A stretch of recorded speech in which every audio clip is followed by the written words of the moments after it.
Louisiana Beer Reviews, Reutberger, Kloster Beer Export, Dunkel. This monastery, or I should say convent, was established in 1677 in Germany at the foot of the Alps, southern Germany, the Holy Roman Empire at the time of the German nation. I believe that this monastery, run by cloistered nuns, that's why it's Kloster Beer, was taken over by the government at some point, probably during the days of the French Revolution. It's imported by Uplifter Spirits. This is a 500 milliliter bottle, 1 pint 9 ounces. 5.2% alcohol. Okay, I bought this at Dorgnac's, Veterans Boulevard in Metairie, Louisiana. I believe it was $4.99 for the bottle. Didn't save the receipt. Wasn't cheap. And I bought 2 others that will not be revisits. I never had the other 2.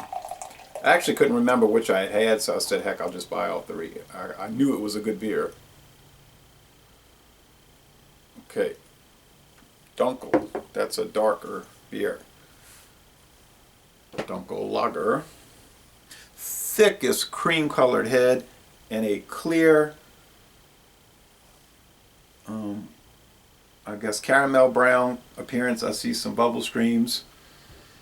Nice looking beer. The aroma is great already. Kind of a soapy head at the top. Bread crust. Those medium roasted malts. Rich, smooth, semi-sweet. Just a wonderful, if you like the smell of really good beer, this is one to get. You're going to pay, but you're paying, look what you're getting. Might have been $3.99 for the bottle.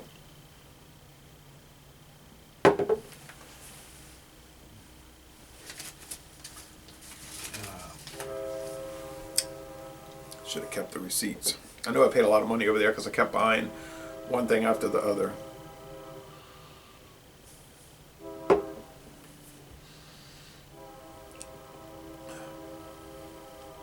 Same thing. It's like sweet, there's a hop bitterness, bready, malt character. It's such a round beer though. It's not what you would say like Americans these days. That could be dying out, but they've been looking for the hoppy beers. This is not one. This is such a wonderfully balanced beer between the hop. It's malty, but the hops balance it.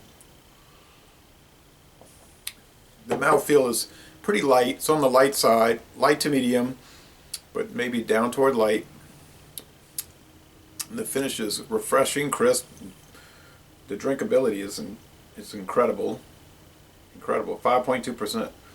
That's a little bit above Budweiser. It's the same as Spaten.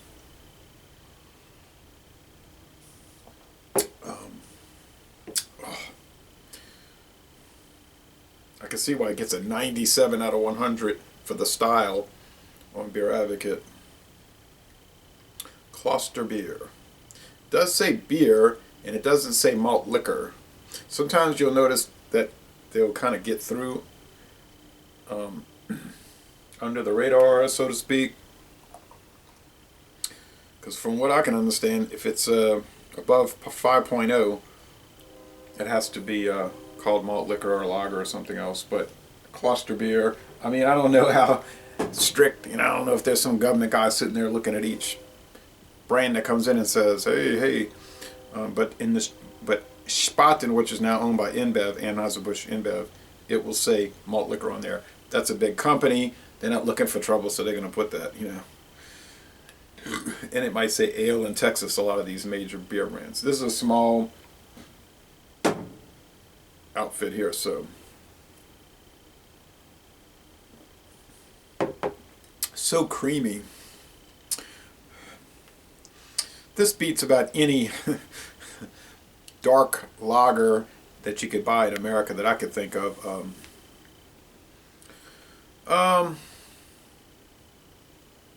It's just no corn or rice added. It's pure barley malt, hops, water, yeast. I'm trying to think of some like Samuel Adams Boston Lager. I think this is better than that. Shiner Bock. This is a light years better than that. The only ones I can think of that could maybe kind of hang with it, maybe the Brooklyn Lager, the Anheuser-Busch, you know, the Michelob Amberbach is not as flavorful though. Ziegenbach is good too, but it's not as flavorful. But then, of course, on the other hand, you can buy a whole 12-pack of those for $11.99 if you find it on sale somewhere, and that does happen. George Killian's Irish Red probably has a little more toasty character than those. It could maybe rival this, and it's higher alcohol, 5.4. But anyway, if you're looking to drink a beer like this, the price is probably not going to really matter that much, because you're saying, well, if I wanted to get one that had less taste, I would get the Amberbach. I want to take a step out. I want to really get into the gourmet, high quality stuff. So yeah, you got to pay for the gourmet, high quality stuff in most cases, okay? You can get the Busch Signature Lager, it's 7 something, a 12-pack at Walmart, $7.50 a 12-pack. Pretty good stuff, 5.7% alcohol. Pretty tasty, not up to this level though. So it's about how much you want to shell out. For everyday drinking, I guess I would get the Signature Lager from Busch. But for something that's really delightful, I am willing to pay for it, obviously, since I buy these kind of things all the time. And you can't spend the money in the graveyard, you know, when you die. You can't spend it then. Other people will spend it for you. They'll inherit it. They'll enjoy the good beers. So don't be a miser. I mean, don't be a fool either. Don't go spend all your money and be a fool. You know, have some balance in your life. But don't, same thing with drinking. Drink, enjoy. Drink the beer, enjoy the beer, you know. But don't go crazy. Because some people turn an enjoyable hobby into a disastrous life decision, right? A bad behavior pattern. So anyway, this is a solid A. This is a most excellent beer. It's wonderful. If there are no negatives with this beer, frankly, it's a perfect beer. And there's a lot of, or it's near perfect. I mean, you say, well, I noticed. Okay, what? I'm not noticing anything wrong with it. Maybe I'm not discerning enough. There's a lot of great beers out there, really, and this is one of them. So, Les Le Monton Relais, a fantastic beer from Germany. And I'm going to end this review by saying, y'all come on down to New Orleans and check out beers from Reutberger. I think you'll be quite happy.